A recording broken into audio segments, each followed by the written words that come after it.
Hi, my name is Kevin Thomas, W1DED, and this is Q5 Worldwide Ham Radio. Today I'm joined by Les Chalfant, KI5GTR. Les is a guy who's gone from brand new licensee to full throttle operator in just a couple of years.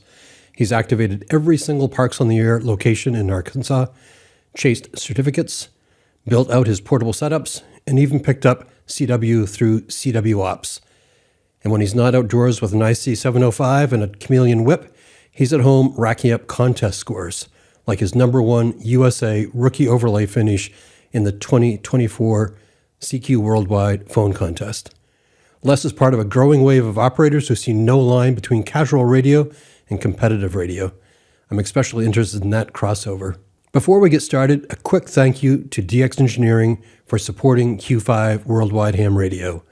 Their CEO, Tim Duffy, K3LR, is a strong advocate for sharing the human side of amateur radio, whether it's Parks on the Air, contesting, DXing, or MCOM.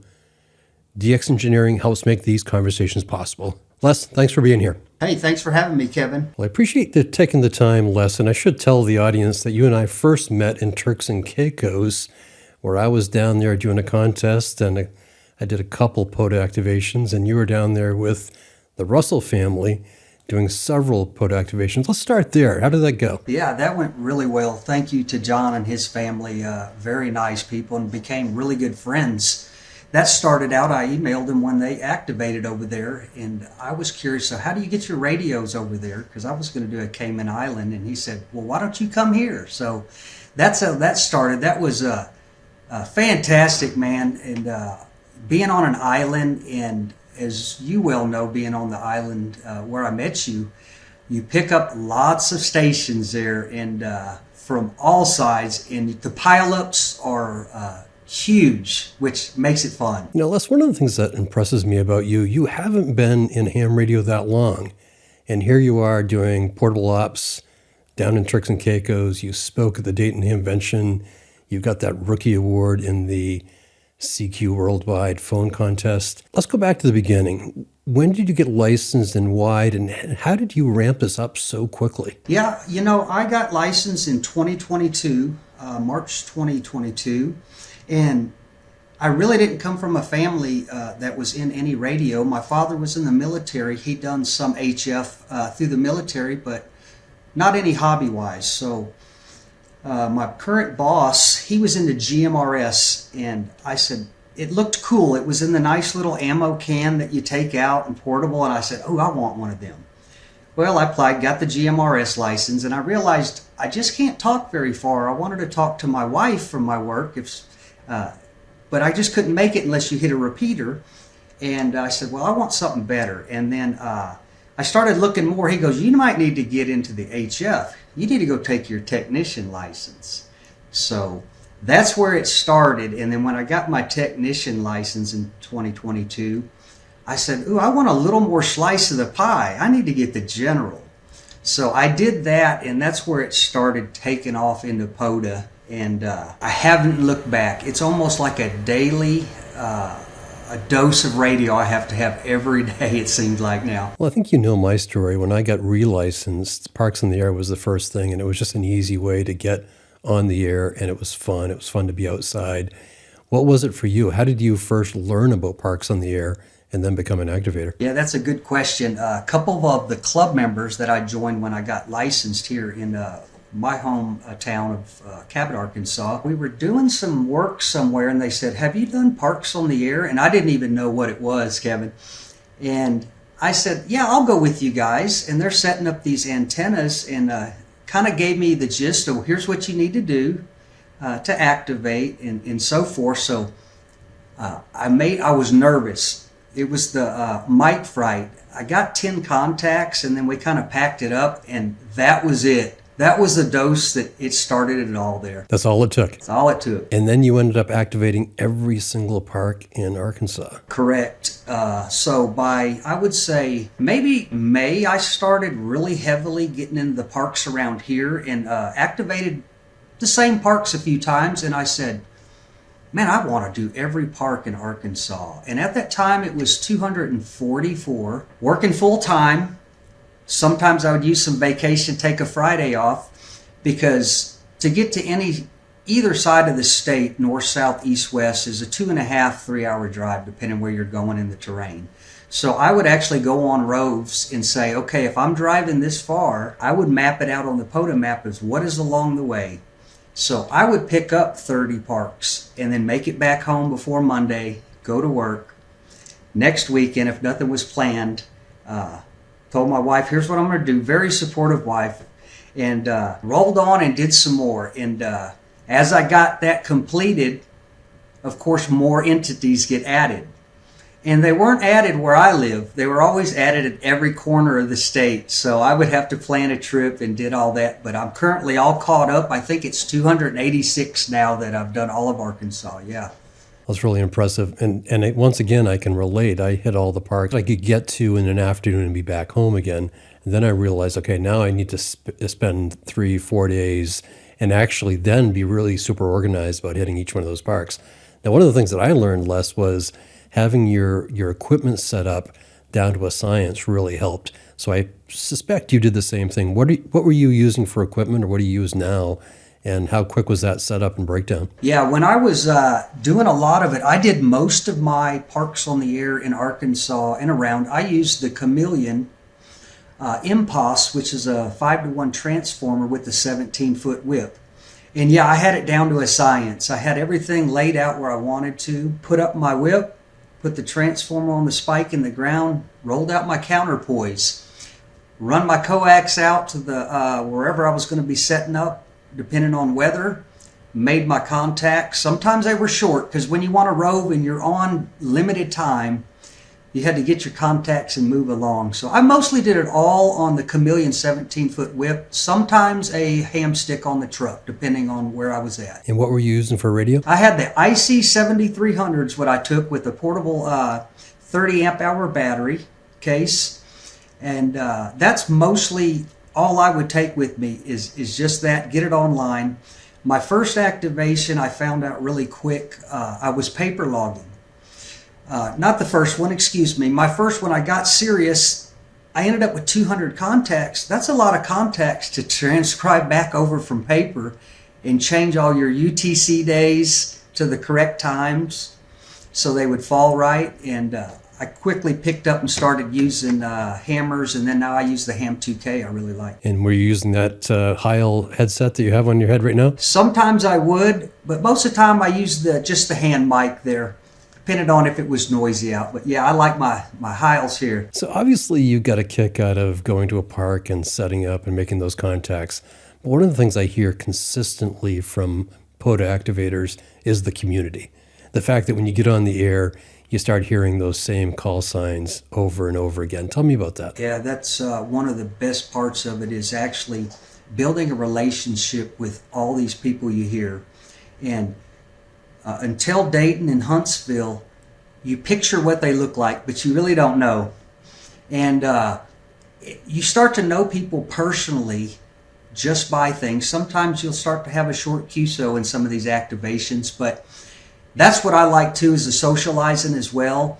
You get to know all these people, and then when you finally meet them, you put them to a face, their voice to a face, and you go, well, I didn't expect them to look like that, or that's exactly how I thought they would look. So, but yeah, that is very important in the POTA community, is building friendship through the radio waves there. Now, I think I saw online just recently that your next goal is to activate 700 unique parks, and I think you're in your maybe mid 600s right now. Tell me about that. Yeah, correct. I'm at about, I think it's 628, roughly, give or take.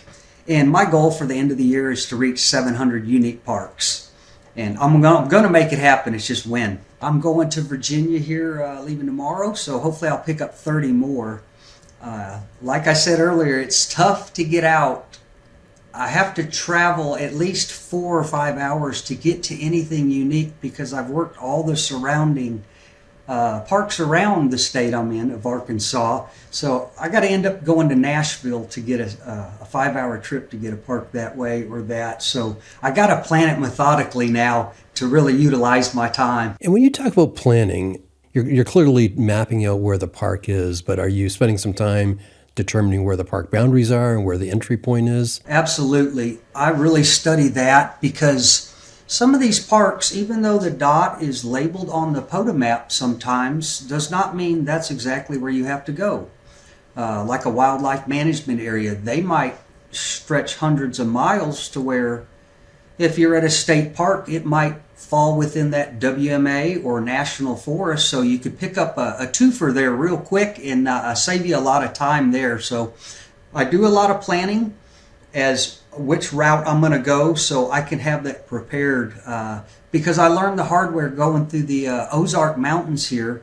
I lost a GPS signal in my truck and I couldn't find my my destination at night here going through the forest. So I always write me a paper log as here's the town, it's off this road, so I can have some form if I lose some type of technology to get where I need to go. Tell me more about your experience with Ham2K. I just recently interviewed Sebastian, KI2D, and also used Ham2K Polo on a recent activation up in Maine.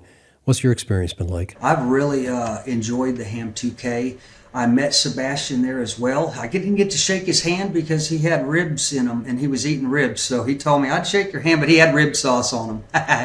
But I really like it because it's very detailed. It'll actually show you all your contacts if you want to go to the map to see where you're reaching out at. I like when you are somewhere, it automatically finds what parks are near you and tell you the mileage away. If you got a cell service there to get your program on.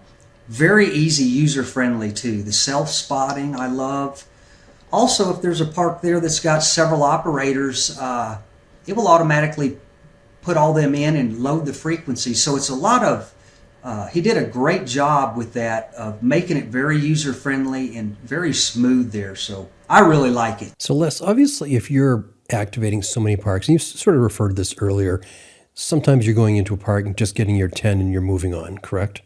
Correct. But you also mentioned you've been at a park and you got 200 QSOs. How often does that happen where you settle in and you put a couple hundred in the log? Right now, if I'm at a home park here, is when I'll really rack up a lot of QSOs and buckle down there for a while. If I'm roving and have a destination I'm trying to get to and trying to make up time so I can get to that, is when I'll do the shorter ones. But mostly around here, or if I'm winding down and I'm close to my destination, where I'm going to get a hotel for the night or camp out or however, that's where I'll probably start getting more of my just go ahead and finishing out the day to get a bunch of them in and work some lower bands here. So I'm guessing that when you are in a park though and you make 200 QSOs, I can just imagine you're dealing with a pile up. I've been part of those. I've tried to break into those before. Was that the first hook that you had about contesting, that you might like to enter into contest? Or what was that transition? I don't want to put words in your mouth. Why did you decide to add contesting to your repertoire of ham radio operations? I did enjoy the pileups, and they were very big, and you're like, this is never going to end. I'm going to be here till midnight, and I really enjoyed the fast pace at that, trying to work people. And after that, I was at home one day, and I was looking online, and I see these contesters and big stations and CW and sideband and these cool plaques and awards, and I said, man, that's a challenge to me. I wonder if I can try to get pileups like this and get a plaque or an award from it. And I'm just a competitive guy, whether I win or lose. I just love the competition and having fun at doing that. But I think, through POTA was all the pileups and stuff going, this is cool. So I'd mentioned in the opener that you were the rookie overlay winner for the United States in the CQ Worldwide Phone Contest. Tell me about that. How did that whole thing come about? What were you thinking when you decided to enter that contest, and were you thinking you might win? Well, realistically, I didn't think I would win. But in my mind, I said, I'm giving it all. And I watched the sun go down, and I watched the sun come up, and I said, whoa, this is getting real. And as you see your points grow, and on this online scoreboards, which I used M1MM on that one, and I was going, wow, I'm at the top here. This might be it. And I thought I won worldwide, and because I knew, okay, this is my last time I can enter as a rookie, because I was kind of new. I didn't know there was certain things you could enter in programs. So I said, oh, I can do a rookie here. Yep, I'm within my 3 years. So I did that, and when I did it and upload my scores, there was one person ahead of me, and I was like, oh man! But he blew me out of the water for the world. But I was very stoked that I got that. It was my first time. I'm like, this paid off. You know, the studying and just, if you're in the seat, you're making points. You know, and it drug along. You know how it is as well with them contests. They get long, you kind of get fatigued, but it was well worth it. And that's what drives me now, is to do others is, wow, look I got a plaque out of this. The hard work put in. So tell me what you did to prepare for that. I mean, obviously part of it was being a Parks on the Air activator and dealing with pileups, so that gave you some experience. But were there other things that you did to prepare yourself for a 48-hour contest? Yeah, I tried to do the sleep thing, but it didn't work for me. I just couldn't sleep because I'm thinking, okay, is everything right? Is it going to work? You know, because something will go wrong at the last minute. I did think, okay, how am I going to eat? I need some water here. I need coffee, a lot of coffee. Yeah. I know some people eat more healthier food. I was coffee and maybe some leftover pizza. That was kind of my thing, but I did plan. I tried to listen to a lot of people that are very out of the world operators in all these contests, of how they're studying when you should try to point antennas or try to pick up these entities in these different countries. And I tried that. It worked some. For me, some of them were the pileups were too big when I was trying to get multipliers, so I would just sit on a frequency and run for a while, which worked good. And that's kind of my strategy. But I will say, as a rookie, I am learning every day, and I'll be reaching out to you, because I know you scored well on that 11 million points there, of help me, guide me a strategy even better so I can work on mine. But that's kind of my strategy on that. So we've talked a lot about your portable operations, but I'm presuming when you run a contest, you're at your home shack. What do you have there? Yeah, what I run here, I recently got a new piece of equipment, but most of my contests were on the IC 7300. I do have a 6-band hex beam, 20 up to 6 meters. And I got a Mercury Lux full legal limit amplifier with the 1.5 tuner with it. And of course the rotator.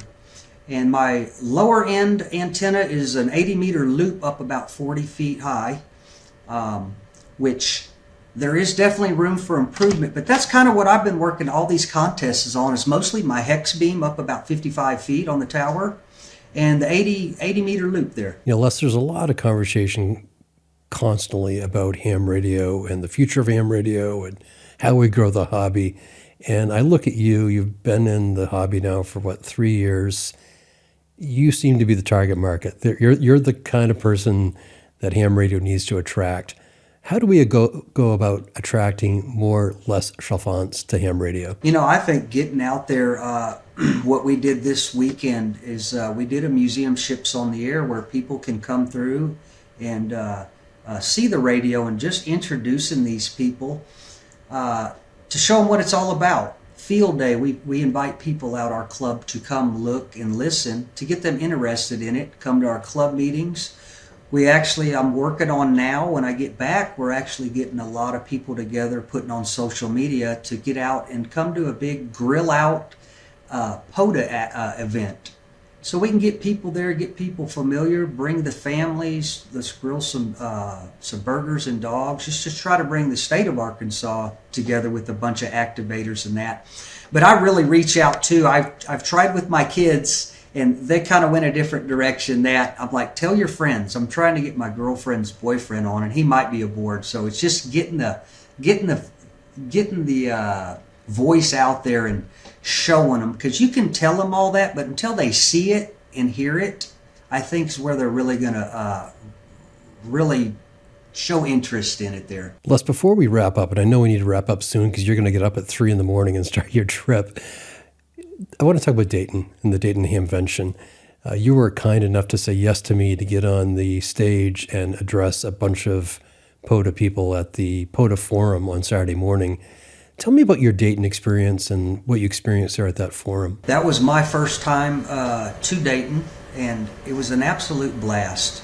A huge place there. That's where I met a lot of people that were up north that POTA activators I got to meet, so it was nice to meet all them, and there was a bunch of them. It was nice to meet all them.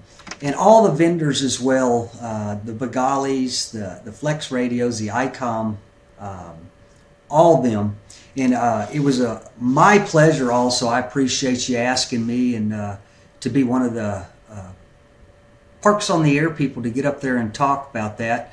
You know, sometimes it's tough for me because big people and crowds and talking is not always my thing, but it was a great time. But one thing I really notice about Dayton is everyone gets along. Everyone there is for the same radio community, which it's just awesome to see there, and I'm very glad I went, and I plan on going again there. Seen a lot of vendors, also seen yours there, great setup, got to meet some of the contesting crew, a lot of them people I look up to, and I'll definitely be reaching out to them. It's good to talk to them or briefly meet them there, but had a great time in Dayton and look forward to doing it again. Les, I appreciate you taking the time today, and I know, again, you're planning this big trip. I hope you hit that 700 parks really soon. Hey, thanks for having me, Kevin. I appreciate that, and good luck with your Q5 and the merging too with DX Engineering helping out, and it's going to only get bigger. Good luck to you. My name is Kevin Thomas, W1DED, and I've been talking to Les Chalfant, KI5GTR. Sounds like if you turn the radio on this weekend, you're going to hear him at a few parks in Virginia. Give him those QSOs. 73.